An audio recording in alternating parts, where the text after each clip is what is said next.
Good morning mga kumarites. Antok na antok pa ako pero kailangan kong gumising ng alas 4 dahil may pasok ang estudyante natin. Itong lagayan ko ng tubigan, anak ko na ang gumagamit. Kasi maliit, ayaw niya ng malaking tumbler. Kuha tayo ng tinapay. Antok na antok pa ako.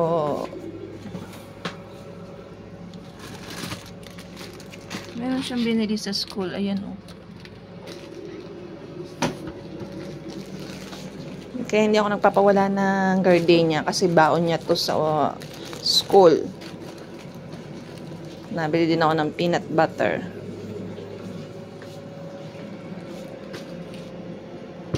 Yan. Tapos nag-air fryer lang ako ng chicken nuggets. Pang ulam niya ngayong umaga. Ang gusto niya sa tasty, 2 patong lang. Ayaw niya ng 3. Mahirap daw kainin.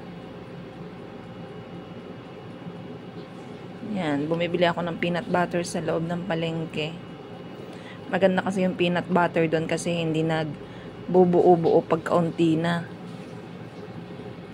Nung nakaraan, sabi ko kung magbabalot pa siya ng tinapay, hindi na daw. Kasi nabili siya sa school.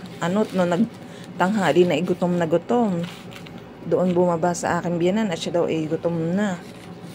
O diba? Kaya ngayon kahit ayaw niya magbaon ng tinapay, kailangan niya magbaon. Kasi hindi mo masasabi ang gutom. Nabili ako ng gantong tissue pambalot sa tinapay. Meron pa siyang biskwit na baon. Kukuha tayo mamaya. Yan, ito na yung baon niya. Tapos lalagay natin sa plastic labo. Yan, ito na yung tinapay. Pagkatapos, pipili pa tayo dito ng babaonin niya. Wala ako na nag-decide kung anong pababaon ko sa kanya. Kinakain naman niya eh.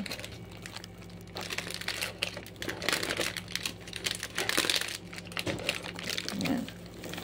Ito yung pababaon natin siya. Itong pababaon natin sa kanya bukod dito sa tasty. Yan, hindi pwedeng wala siyang baon dahil ng isang araw pinurga ko mga humarites. Kaya yan, palaging gutom. Ang bigat ng bag. May mga librong laman. Ang bigat-bigat. Magaan pa daw yan. Diyos ko po, buti na lang ang bag niya itong ganito kasi matibay. Kahit madaming laman. So, yan. Meron na din siyang baon.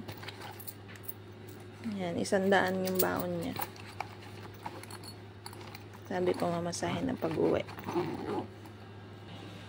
Kuha tayo na. Ito yung kanyang ulam ngayong umaga. Kaya ako'y laging nabili ng chicken nuggets. Para kasi itong yung chicken nuggets ng McDo. Talaga siya, totoong chicken.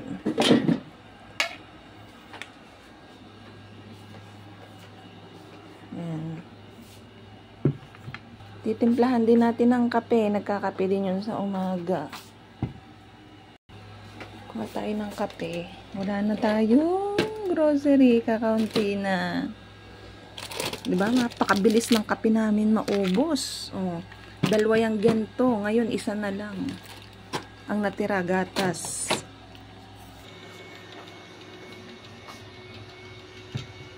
Yung kape. Tapos ito, napaanyo ko na rin yung baon ng asawa ko.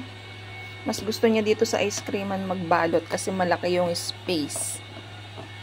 Mainit pa yung kanin. Tapos ito yung kanyang ulam, yung niluto niya kahapon na bistik na tapa. So, ayan mga kumarites, pagkaalis pa ng anak ko ng 5:30, tsaka pa lang ako tutulog uli, gigising ng 6:20 para ako naman ang maligot, kumain at papasok. So, yun lang guys. Bye!